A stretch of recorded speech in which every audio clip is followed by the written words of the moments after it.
afflict therewith whom. اس کا عربی کا جو حصہ ہے قال ارشاد فرمایا, directed, said, adjudged, adjudicated, finally declared, عذابی اصیبو بہی من اشاء, کہ عذاب اسے ملے گا, اس کا مفہوم یہ ہے جو اس کی خواہش کرے گا, جو مانگے گا. کہتے ہیں نا فلاں نے مصیبت مانگی, فلاں نے امتحان مانگا, فلاں نے عذاب مانگا. اور اس کے مقابلے میں کیا ارشاد فرمایا, and my mercy embraces all things, اور میری جو بخشش ہے, میری جو رحمت ہے, وہ ساری چیزوں کے جا کے گلے لگتی ہے, امبریس کرتی ہے ان کو, یوں اپنے لیپ میں لیتی ہے, اپنے بازوؤں میں لے لیتی ہے. یہ خیر کا خدا. اب خیر کا خدا ہونے کی ایک اور نشانی سامنے آ گئی. عذاب اس کی رضا نہیں ہے,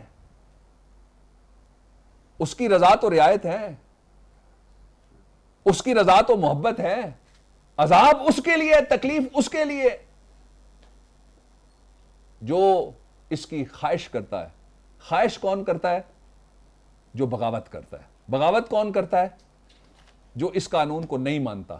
اس قانون کو کون نہیں مانتا؟ جو ڈھل مل یقین ہے, اس کے پتہ نہیں ہے اس بات پہ میرا کتنا اندر سے گہرا اس بات کے ساتھ رشتہ ہے کہ یہ ٹھیک ہے یا نہیں ہے.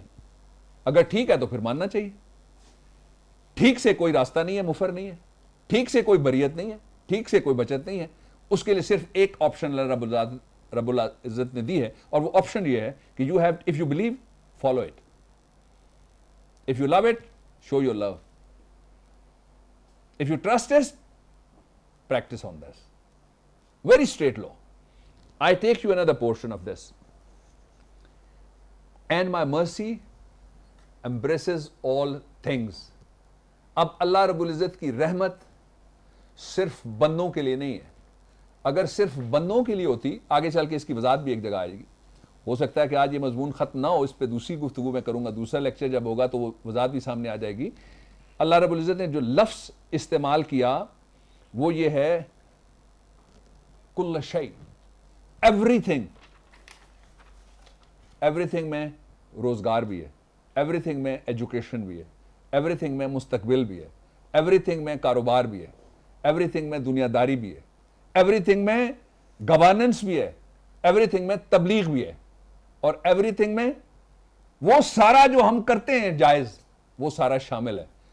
اور جہاں جہاں کوئی جس حیثیت میں بھی بیٹھا ہوا ہے, جہاں جہاں کوئی جس حیثیت میں بھی مشغول ہے, جہاں جہاں کوئی جس حیثیت میں بھی عمل کر رہا ہے, اس کو اللہ کی مہربانی اپنے بازوؤں میں لینے کے لیے تیار ہے.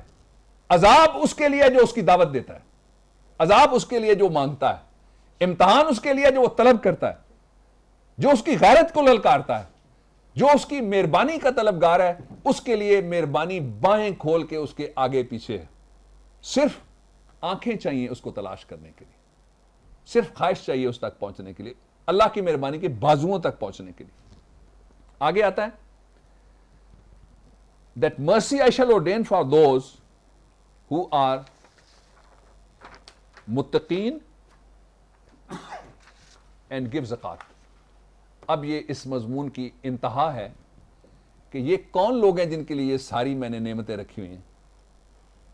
ایک وہ جو میرے اوپر آسرا کرتے ہیں, ایک وہ جو میرے اوپر بھروسہ کرتے ہیں, ایک وہ جو میرے اوپر ایمان لاتے ہیں, ایک وہ جو میرے کہے پہ عمل کرتے ہیں, ایک وہ جو لاز ان قرآن مانتے ہیں, جانتے ہیں, سمجھتے ہیں, پڑھاتے ہیں, سمجھاتے ہیں, پھیلاتے ہیں, ان پہ عمل کرتے ہیں.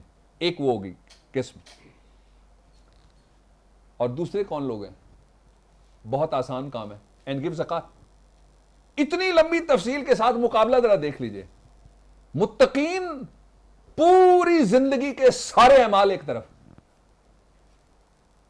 تب تقوی کا مرتبہ, منزل اور رتبہ ملتا ہے.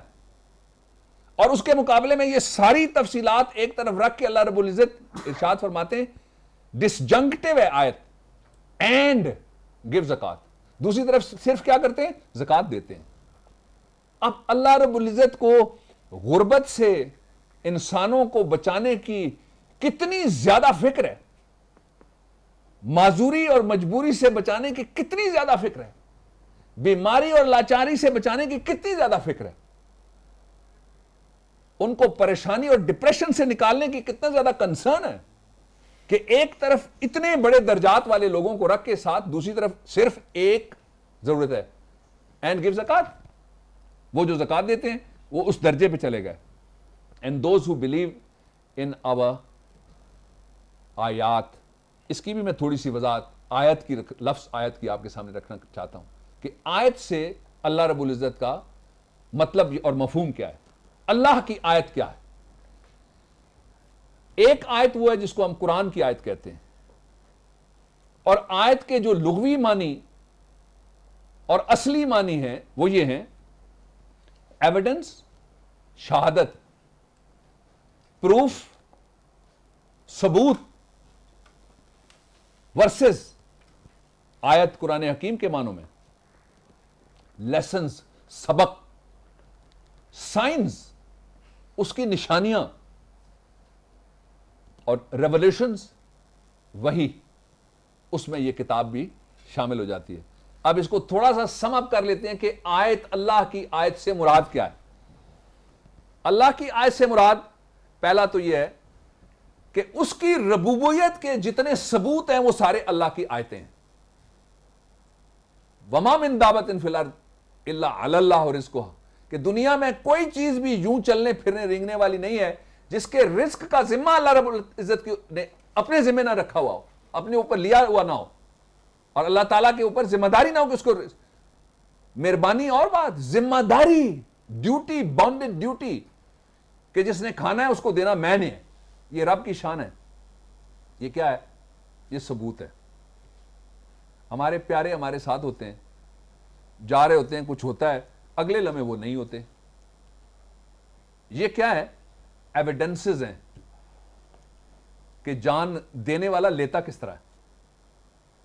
ایک طرح کے زخم لگتے ہیں، ایک طرح کی چوٹ آتی ہے، ایک طرح کا حادثہ ہوتا ہے، ایک طرح کا ایئر کریش ہوتا ہے، ایک طرح کی بیماری ہوتی ہے، ایک طرح کی لاچاری ہوتی ہے، کچھ معذور ہو جاتے ہیں، کچھ دوڑتے پھر رہے ہوتے ہیں، کچھ مر جاتے ہیں، کچھ بحال ہو جاتے ہیں، کچھ کبھی واپس نہیں آتے، کچھ اشروں اس کے بعد جیتے رہتے ہیں۔ What is this? ایویڈنسز، یہ شہادتیں ہیں، اس کی آیتیں ہیں۔ ان کے اندر رب تلاش کرنا چاہیے۔ جس طرح سیدنا علی کرم اللہ وجہ نے ارشاد فرمایا تھا کہ میں نے اپنے رب کو اپنے ارادوں کے ٹوٹنے سے پہچانا۔ ارادہ کیا فلانی جگہ پہنچنا ہے، نہیں پہنچ سکا، راستے میں فلانی بات ہوگی۔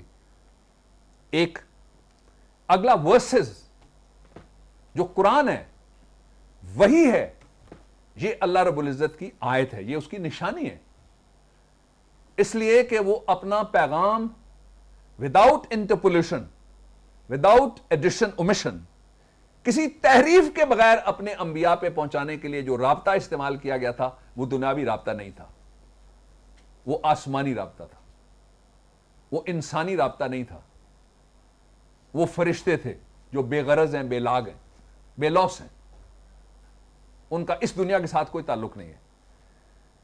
اور پھر لیسنز جو ہمیں سبق ملتے ہیں، مثلا ارشاد ہے کہ صفائی نصف ایمان ہے۔